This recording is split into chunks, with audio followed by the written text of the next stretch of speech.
Any physical therapy app can run free pose estimation and count reps. The hard, billable part is what happens after the keypoints. This is Kinetiq from Therapeutic, the layer that turns a raw pose stream into a confidence-gated, RTM billable, verified session report. 4 patients drive the demo: a real captured squat clip, a post-ACL knee, a corporate wellness athlete, and a post-surgery knee.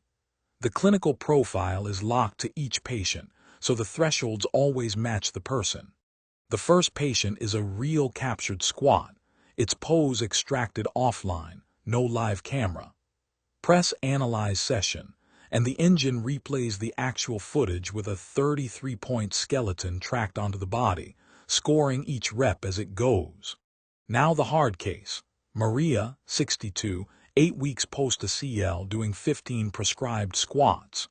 The on-device replay runs the whole set, and the per rep table fills in peak flexion, valgus index, tempo, smoothness, and a verdict for every rep. Rep 9 is the one that matters. The knee caves inward, a valgus index of 0.054, past the 0.03 limit for this patient, with a compensatory tempo. The engine does not count a good rep. It raises a clinician alert for re-injury risk. A raw pose library would have logged 15 out of 15. Rep 12 is the honesty beat. The hip keypoint drops below the visibility gate, so the engine refuses to score it. Rep not scored, hip not visible. It abstains instead of inventing an angle. We don't guess. That evidence rolls up into the billable proof. 13 verified reps, 1 flagged, 1 abstained, average quality 9.6. Because of the valgus alert, the session is routed to clinician review rather than auto-build, mapped to the CPT-RTM family. Billable, but a human sees it first. The same report carries the longitudinal trend across the patient's session history. Here the range of motion is improving, session over session, so the clinician sees the whole recovery arc, not just one visit. And it exports. One click writes the FHIR-shaped session report of per rep observations, the RTM determination, and the documentation fields the payer requires. The auditable receipt the clinician bills on. Population adaptive is the next proof. Jordan, 30, a corporate wellness athlete with healthy knees, held to a deeper 95-degree target. Analyze the session. The same depth that scored a good rep for the post-ACL patient now reads insufficient depth for the athlete. Same motion, different verdict, because the thresholds adapt to the clinical profile, not the other way around. The engine is not squat only. A leaner, 70, post-knee replacement, doing seated knee extensions. A different exercise, class-agnostic segmentation, and again, Rep 5 abstains when the joint is occluded.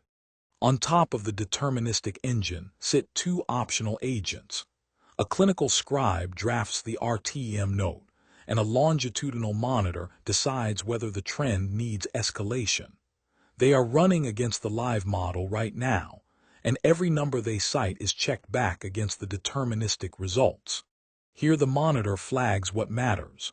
Range of motion has declined across the last several sessions, so it escalates to the clinician proactively from evidence the engine already verified.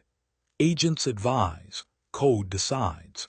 Last, the durable proof. Run benchmark scores the engine against planted ground truth, labels chosen independently, then buried under measurement noise the engine has to see through. Every case streams in as it is scored. The result: 100% verdict agreement on clear cases and 100% on the borderline cases within a hair of a threshold genuine discrimination, not recall of an extreme. All 3 occluded reps correctly abstained, 0 fabricated angles, and 3 of 4 sessions cleared as auto-billable, 1 routed to review.